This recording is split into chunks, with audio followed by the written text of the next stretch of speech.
2 டேஸாக பிரணயத்துக்கு பார்த்திங்கன்னா உடம்பு சரியில்லை. ஃபீவரு, கோல்டெல்லாம் இருக்கிறதுனால நான் ப்ராப்பராக என்ன வீட்டில் வந்து அவனை எப்படி என்கேஜ் பண்ணுறேன் அப்படின்னு வீடியோ வந்து போடலை. ஸோ இன்றைக்கி வந்து பார்த்திங்கன்னா ஓரளவுக்கு வந்து ரெடி ஆகிட்டான்.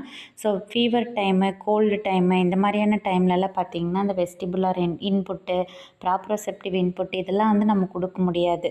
ஸோ அந்த மாதிரியான டைமில் நம்ம ரொம்ப சிம்பிளான ப்ளே வந்து கொடுக்கலாம். சிம்பிளான ஆக்குபேஷனல் தெரப்பீஸ் வந்து கொடுக்கலாம். ஸோ இதெல்லாம் பார்த்திங்கன்னா ஸ்டிம்மிங் குறைக்கிறதுக்காக யூஸ் பண்ணுற டாய்ஸு, இதெல்லாம் ஃபீவர் டைம், கோல்டு டைம்லலாம் அவங்க தாராளமாக யூஸ் பண்ணலாம். அதுக்கப்புறம் சென்சரி ப்ரஷ்ஷு, டீ டியூபு, இது கோல்டு டைமில் ரொம்ப யூஸ்ஃபுல்லாக இருக்கும். இப்போ ஸ்லைட்டில் வந்து அந்த குழந்தைய எழுத வைக்கிறது, டம்ளர்ஸ் அடுக்க வைக்கிறது, பிளாக்ஸ் போடுறது, ரிங்ஸ் போடுறது, குழந்தைய வந்து கலர்ஸ் பண்ண வைக்கிறது, ஸ்ப்ரிங்கு யூஸ் பண்ணுறது, அதுக்கடுத்தது பிளாக்ஸ் போடுறது, இதெல்லாம் வந்து ஃபீவர் டைமில் நம்ம குழந்தைக்கு தாராளமாக வந்து கொடுக்கலாம்.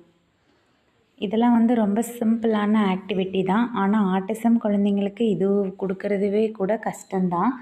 ஃபீவர் டைமில் இந்த மாதிரி சிம்பிள் ஆக்டிவிட்டீஸ் மூலயமா நம்ம குழந்தைய நம்ம வீட்டில் என்கேஜ்டாக வச்சுக்கலாம். ஏன்னா ஃபீவர் டைம் வந்துச்சுன்னா நம்ம தெரப்பீஸ்க்கு கூட்டிகிட்டு போக முடியாது. ஸோ வீட்டில் நம்ம விட்டோம்னாலும் குழந்தைங்க வந்து ரொம்ப செல்ஃப் டாக் பண்ணிவிட்டு, செல்ஃப் லவ் பண்ணிவிட்டு, ஸ்டிம்மிங் பண்ணிகிட்டு இருப்பாங்க. ஸோ இந்த மாதிரி சிம்பிள் ஆக்டிவிட்டீஸை ஃபீவர் டைமில் கொடுங்க.